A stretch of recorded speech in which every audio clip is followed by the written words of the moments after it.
Hey guys, on today's episode, I thought I would talk a little bit about being a team leader, and mostly to talk about my perspective of what that is and how I believe that role should be portrayed and how I've tried to portray that role whenever I need to. Um, so overall, what I mean by a team leader is in any aspect, someone that's kind of organizing and managing a team. So that could be in a very professional work aspect, like a project manager on a construction project. That's the most like readily available to my field since I'm a civil engineer. And that has a very clear like leadership dynamic where the person on top is always like providing orders and jobs and tasks for the workers and employees beneath him in the hierarchy. So that has a very defined structure, but I think it's a little more interesting when it comes to the less formal team leaders, which has to do with everything from like a group project at school, which is something what triggered this idea for me was we have a final civil engineering project where basically the final project is to design a 40-story building for my civil engineering class. It's our senior capstone civil engineering class. And for the project, I've basically just been the team leader. That's been my only real major role, team leader and I guess paper editor.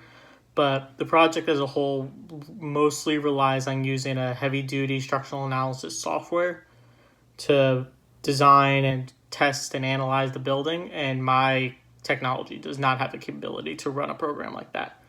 So I immediately said, look, I'm not going to be able to help with this aspect of it. You guys take care of this part, and then I'll really jump in and help out when it comes to the paper and the report and all that stuff. And throughout the project, even from the very beginning when I knew I wouldn't be the one running tasks or anything, like in the structural analysis program, I still tried to lead and organize and make deadlines and assign people with tasks if they didn't know what they should be doing and all that kind of stuff.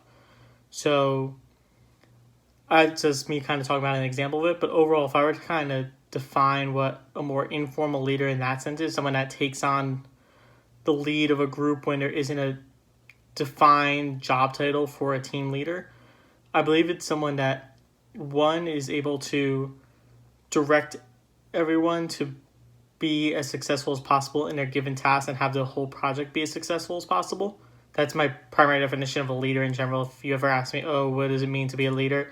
I always say that it's helping others be as successful as they can be, which I think is a pretty good definition of what a leader should be striving to do. It has nothing to do with them, really. It has to do with their success showing by how successful everyone else can be. Um, so that's the first part. And then the second part for a team leader specifically has everything to do with just organizing, managing time and schedules and making sure that people are able to stay busy and stay involved with whatever the project is. So in my case with my civil engineering group project, it was a lot of me saying the only deadline we have for the project is at the end of the year we had to hand in a project basically. So throughout the way I've been saying, all right, let's try and get this part done by this time, giving a hard deadline for it because it's just easier for people to work on a hard deadline. And there were some deadlines that we had along the way given by the professor that definitely helped that along. But it still was helpful for me to say, all right, the report is due this Friday. Let's have a rough draft of it due Tuesday so we can review it Wednesday. And then do final edits Thursday and we don't have to worry about it the day of on Friday. So that's pretty much the general way we've been doing things. Our role, like I've been saying, is assigning tasks. So for me specifically, when we came to the presentation for our group project, we had to do a PowerPoint presentation. We each took on a couple slides and talked through the slides and recorded ourselves. No one really wanted to like step up and pick which slides they wanted, so I just assigned who would be doing what slides. So little things like that that keep everyone moving and help the project kind of improve, not really improve, move along, I guess, is the best way to put it. So that's a very important aspect. And then last and probably the most important aspect of, I think, being a leader and especially a team leader is to not dictate work. It's just not just consider. I'm trying to word it properly. Your only role can't be to just dictate and tell everyone what to do. Your role also has to be to show within yourself that you are as involved in this project, if not more involved than everyone else in the group.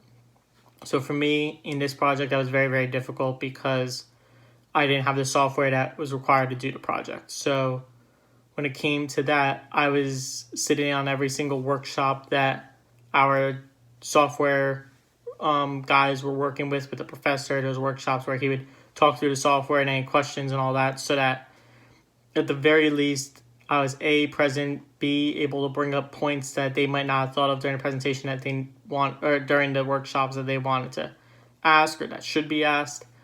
And then C, just being able to kind of call back to those workshops and say, oh, didn't the professor say something like this during the workshop that might be helpful? Those kind of things are very, very important. And sometimes it is especially nice to have someone that's not directly involved in working on the project listen in on workshops like that, just because it allows that person to absorb more information. I feel like, yes, there's a lot of learning that can be done by following along with the professor and doing the same commands and keystrokes as he's doing them. But at the same time, having someone that's purely listening and focusing on what the professor is doing makes things very, very helpful. And that can be applied for, I think, many roles in general. My rule of thumb for that aspect of things is always that I want to try and do at least the same amount of work as everyone else is doing, it, like time-wise, dedication-wise, whatever it may be. And sometimes that's not always possible. I know for this project specifically, I absolutely did not put in as much effort as our software guys put in, but I tried to really step up during the report and presentation process and spent many, many hours kind of grinding it out, formatting it, editing it, plugging in information and all of that. So I tried to definitely take on as much of the role as I could. So yeah, this ended up being a much longer video than I expected, but I'm going to wrap it up here. So as always, thank you guys for watching, and I'll see you in tomorrow's episode.